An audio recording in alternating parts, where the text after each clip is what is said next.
Hey everybody, Brandon back again at the Kabuki Strength Studio. We're talking RDL variations, specifically single leg RDLs. Now, single leg RDLs are one of the true unilateral based drills. A lot of drills that you think are unilateral are actually not unilateral drills. If you do a unilateral drill, you should only use one side of your body. So even if you're doing things in a split stance where both feet are in contact with the ground, that's not actually a unilateral drill because there is such a heavy eccentric load on this back leg when you do things like split squats. Even if you're doing split squats like rear foot elevated, that's not a true unilateral exercise. So unilateral exercises affecting one side of the body. Our three favorite variations are going to be with the barbell, with the trap bar, and with the dumbbell. And we're going to talk about why we would use one over the other.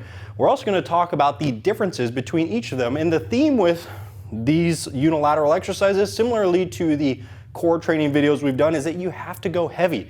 Do not treat your unilateral exercises like balance work. It is not a challenge of can you just stand on one foot. It should be to challenge you as heavy as possible on that one foot. For some of you, that might be very little, but you might be surprised at how heavy you can really go. The final note before we jump into it is we really love doing this type of work either barefoot or in minimalist footwear.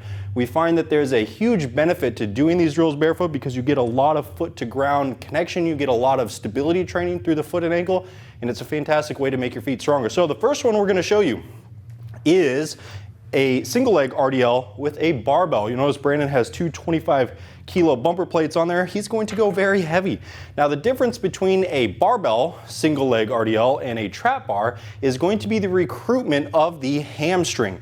If you have balance issues, we would still say load it up pretty heavy and just kind of tap that back foot for support and stability. But this drill, you're going to feel it a lot more in your hamstrings and in your glutes because of where the implement is. The further away from your body a barbell gets, the more your hamstrings are recruited to maintain position. So if you have junky hamstrings or if you need stronger hamstrings in a single leg type of a position, doing them with the barbell is the way to go. The next one we have is with the trap bar. Now, you don't need a Kabuki Strength trap bar here, but you do need an open trap bar. You'll notice that the trap bar does not have a back to it, and that is so that we can have a little bit of travel through the hips and legs. With the trap bar RDL, we're mostly working on knee extensor strength, not truly quad strength, but really knee stability training. So extensor is probably not the right word there, but total knee stability. You're going to feel this a lot in your knees. So if you have achy knees, you might want to go a little bit lighter, but the best way to improve your knee weakness is to do knee stability training that either introduces a lot of axial load to those knee joints or even a lot of shear load, such as with a on the wall type of a split squat, which we have videos of. The final one that we have here is with a dumbbell.